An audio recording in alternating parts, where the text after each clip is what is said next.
आज सूर्य 14 ଜାନୁଆରୀ 2026 ସନ୍ଧ୍ୟା 3:06 ତାଙ୍କର ରାଶି ପରିବର୍ତ୍ତନ କରିବେ।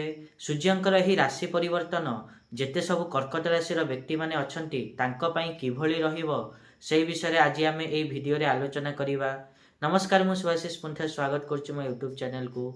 ଆଜି ଆମେ ଡିଟେଲ୍ସରେ ତ ଜାଣିବା କି କର୍କଟ ରାଶିର ବ୍ୟକ୍ତିମାନଙ୍କ ପାଇଁ ସୂର୍ଯ୍ୟଙ୍କର ରାଶି ପରିବର୍ତ୍ତନ କ'ଣ ଫଳ ଦେବ। ତା ପୂର୍ବରୁ ସବୁଭଳି ଗୋଟେ ରିକ୍ୱେଷ୍ଟ କରିବାକୁ ଚାହିଁବି କି ଯେଉଁମାନେ ବି ଏଯାଏଁ ଚ୍ୟାନେଲକୁ ସବସ୍କ୍ରାଇବ୍ କରିନାହାନ୍ତି ସବସ୍କ୍ରାଇବ୍ କରନ୍ତୁ। ଆଉ ପାଖରେ ଥିବା ବେଲ୍ ଆଇକନ୍କୁ ମଧ୍ୟ ପ୍ରେସ୍ କରନ୍ତୁ, ଯାହାଦ୍ୱାରା କି ମୁଁ ଆଗକୁ ଯାହା ବି କିଛି ଭିଡ଼ିଓ ଦେବି ତା ନୋଟିଫିକେସନ୍ ଆପଣମାନଙ୍କୁ ଠିକ୍ ସମୟରେ ମିଳିଯିବ। ଯଦି ଆମେ କର୍କଟ ରାଶି କଥା କହିବା ତାହେଲେ ଯେତେ ସବୁ କର୍କଟ ରାଶିର ବ୍ୟକ୍ତିମାନେ ଅଛନ୍ତି ସେମାନଙ୍କ ପାଇଁ ସୂର୍ଯ୍ୟ ହେଉଛନ୍ତି ଧନ ଭାବର ଅଧିପତି। ଧନ ଭାବର ଅଧିପତି ହୋଇ ସେ ସପ୍ତମ ଭାବରେ ଗୋଚର କରିବେ।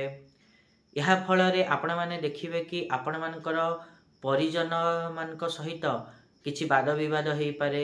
ପରିବାର ଲୋକଙ୍କ ସହିତ ମଧ୍ୟ ଠିକ୍ରେ ତାଳମେଳ ନ ବସିପାରେ। ତା ସହିତ ଆପଣମାନେ ଯେତେବେଳେ ବି ନିଜ କଥା କହୁଛନ୍ତି ନିଜ ବାଣୀ ଉପରେ ଧ୍ୟାନ ଦିଅନ୍ତୁ। ଏପରି କୌଣସି ବି କଥା କହନ୍ତୁନି ଯେମିତି ଅନ୍ୟମାନେ ତା ଦ୍ୱାରା କଷ୍ଟ ପାଇବେ। ଯଦି ସେମାନେ ଅନ୍ୟମାନଙ୍କୁ କଷ୍ଟ ଦେଲା ପରି କଥାବାର୍ତ୍ତା କରନ୍ତି ତାହେଲେ ଏହି ସମୟରେ ଆପଣଙ୍କର ହିଁ କ୍ଷତି ହୋଇପାରେ। ତା ସହିତ ବୈବାହିକ ଜୀବନ ଏହି ସମୟରେ ମିଶ୍ରିତ ରହିବ।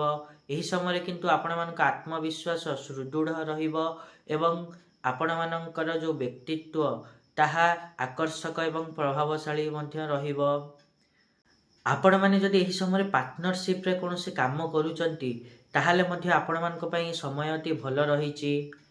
ଏ ତ ଥିଲା ଯେତେ ସବୁ କର୍କଟ ରାଶିର ବ୍ୟକ୍ତିମାନେ ଅଛନ୍ତି ତାଙ୍କ ପାଇଁ 2026ରେ ଯେଉଁ ସୂର୍ଯ୍ୟଙ୍କ ରାଶି ପରିବର୍ତ୍ତନ କିଭଳି ଫଳ ଦେବ। ଆଶା କରିବି କି ମୁଁ ଯାହା କହିଲି ଆପଣମାନେ ଠିକ୍ରେ ବୁଝିପାରିଥିବେ।